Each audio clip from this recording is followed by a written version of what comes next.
A continuación, invitamos a Paula Klenner, alumna de Psicología, quien nos entregará un testimonio en representación del grupo de premiadas y premiados.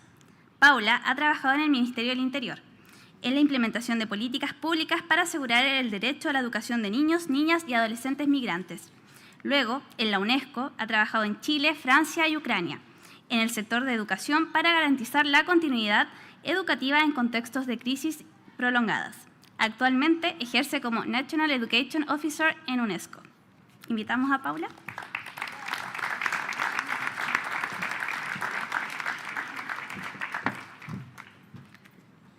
Buenas tardes a todas y todos, a mi madre, a mi padre que está ahí, a Jorge, a mi familia, a mis amigas y mis amigos, que sin ello nada es posible.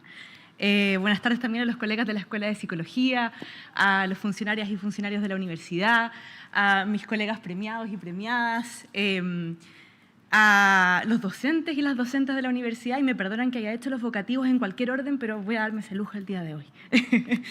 Admito que me dieron una tarea difícil, porque es equilibrar lo personal y lo colectivo. Y voy a ocupar lo colectivo como una forma también de hilar la experiencia personal mía en esta universidad y en la de mi carrera en general. Porque hoy día, ya después de las elecciones del domingo, parece ser que lo colectivo está en el centro de las discusiones de a diario, ¿no? Las discusiones colectivas, los proyectos colectivos, las ideas colectivas, las transformaciones colectivas. Y voy a también pedirles una segunda disculpas, que es que voy a hablar poco de psicología y psicología clínica, porque la verdad es que he trabajado mucho más en educación. Y de eso les puedo contar.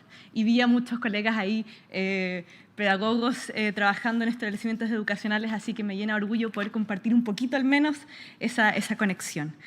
Cuando estaba en el proceso de que me avisaron que había sido seleccionada, tuve el privilegio de conversar con una estudiante de la universidad, y en esa conversación aparece el tema de por qué elegiste la universidad. Entonces yo me quedé pensando y había tenido una conversación con mi mamá al respecto, y le dije, en realidad es una razón muy poco rigurosa. No tiene que ver con la malla, no tuvo que ver con los docentes y las docentes, no tuvo que ver con no sé, las actividades de extensión, tenía que ver con que la universidad era calentita. Y yo me acuerdo de ese momento en que entré por primera vez al campus de la universidad, y era una universidad efectivamente calentita. Y calentita tiene muchos significados, para muchas y muchos, en el fondo, significa acogedora, significa familiar, significa chiquita. En mi caso en particular, y especialmente después de pasados los años, significó que yo nunca me sentí sola. Y a mí me tocó ser estudiante en una época álgida, era el movimiento estudiantil de 2011, las discusiones eran difíciles, había mucha tensión, discutíamos, peleábamos, nos juntábamos en el pasillo que está un poquito más atrás, que le llamábamos nuestra zona de asamblea. Incluso en esos momentos donde era extremadamente difícil juntarnos entre personas que hablábamos idiomas diferentes en ocasiones políticos y que pensábamos radicalmente distintos. Me pregunto ahora cuán radicalmente distinto pensamos, pero bueno, esa es una pregunta para después en el cóctel. Siempre me sentí acompañada y el diálogo nunca se interrumpió. Y luego, en el fondo, lo colectivo en esta universidad pasó a ser una preocupación compartida. Compartida por docentes, por directivos, por quienes eran funcionarios, por quienes nos organizaban las salas para hacer ayudantía, para quienes en el fondo limpiaban las salas después de que salíamos, hacíamos comentarios, la están dejando muy desordenada, chiquillos y chiquillas, hagan un esfuerzo triple, ¿no? Pero también era colectivo en la reflexión en la clase, ¿no? Era un esfuerzo también tremendo de mis docentes de volver las clases contingentes. Entonces, de cómo traíamos el movimiento estudiantil en ese momento a hacer una discusión que en el fondo inundara también el aula, que imagino que no fue nada fácil, Álvaro, ahí está tú en el público.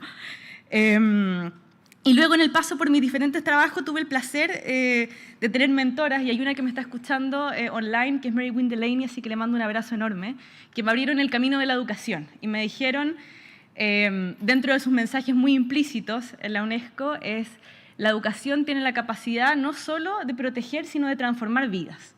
Pero solamente puede transformar vidas si es que es relevante, si es que en el fondo es capaz de articular los problemas colectivos de la sociedad y de los actores educativos y de las y los estudiantes y de quienes en el fondo tienen que enfrentarse a aulas cada vez más complejas. Y no necesariamente porque el aula o el ejercicio docente es más complejo, sino porque el mundo se ha vuelto más complejo. Y ahí quería hablarles un poquito de lo que considero, cuál es la pregunta, ¿no? ¿Qué es lo relevante? ¿De qué se trata lo de educación que es relevante? Y es educación que logra responder a crisis que hoy, más que nunca en la historia de la humanidad, están interconectadas y superpuestas. Hoy día tenemos desplazamientos forzados de millones de personas alrededor del mundo en cientos de países. Tenemos cambio climático que deriva en desastres climáticos que afectan e interrumpen la educación. Tenemos además conflictos que de muchas maneras afectan la continuidad de las trayectorias educativas. Tenemos una revolución tecnológica para que incluso a la que no tenemos un buen nombre que ponerle aún.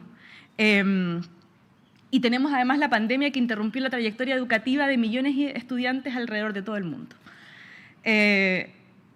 Y no es casual que en este contexto de crisis superpuestas e interconectadas, la educación sea una prioridad para las familias. Yo les puedo contar una experiencia personal. Estaba en un contexto de desplazamiento y tuve el privilegio de aprender un poquito de una familia que me contó que en su tránsito, que constaba de horas y cientos de kilómetros, su principal preocupación en este momento era cómo matriculaba a su hijo en la escuela.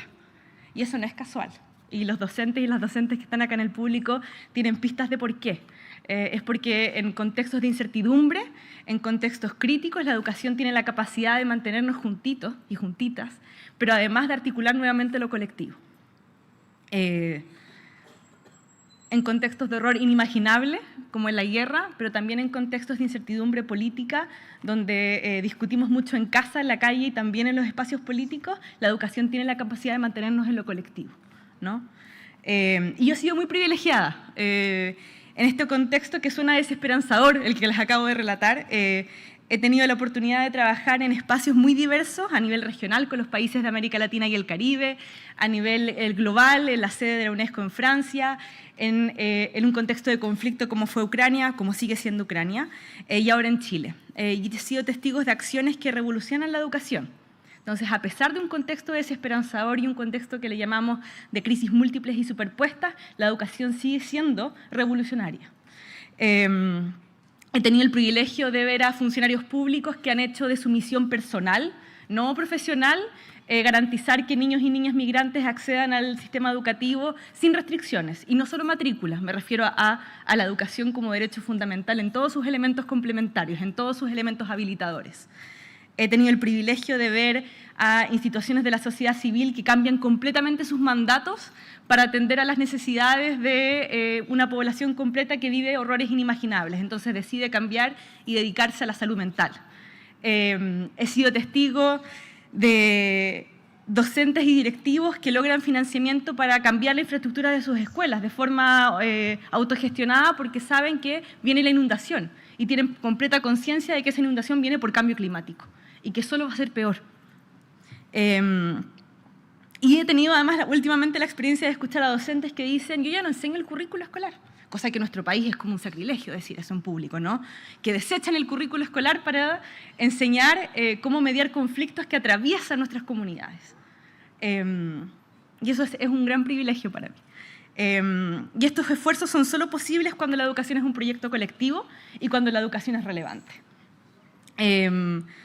Y en este sentido, porque estoy en una universidad y porque además estoy en unos pasillos y en un campus que se ve diferente, pero también se ve muy similar, y yo creo que es un juego bien lindo ese, tenemos el deber de repensar y replantearnos por qué, cómo, dónde y cuándo aprendemos. Y esa no es una discusión solamente para las y los docentes, no es una discusión para los pedagogos, es una discusión para la familia, para los movimientos sociales, para la política, para nuestras autoridades educativas, para nuestras autoridades de protección social, de trabajo, etc., ¿no? Y esta universidad ha sido territorio de proyectos colectivos. Y de eso me siento orgullosa, pero además un orgullo medio compartido y un poco patudo, como se dice en Chile, porque creo que es un esfuerzo que se ha continuado y que no tiene que ver con cuando yo solamente me gradué, sino que continúa siendo un proyecto colectivo. Y pareciera ser que esta cualidad de diálogo ininterrumpido que mencioné hace un ratito, eso de que en los momentos más álgidos del movimiento el diálogo continuaba, parece ser como una cualidad irrenunciable en el 2023, llegando al 2024, para los desafíos que se nos vienen.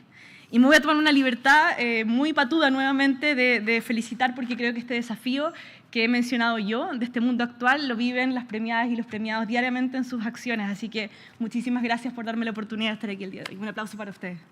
Muchas gracias.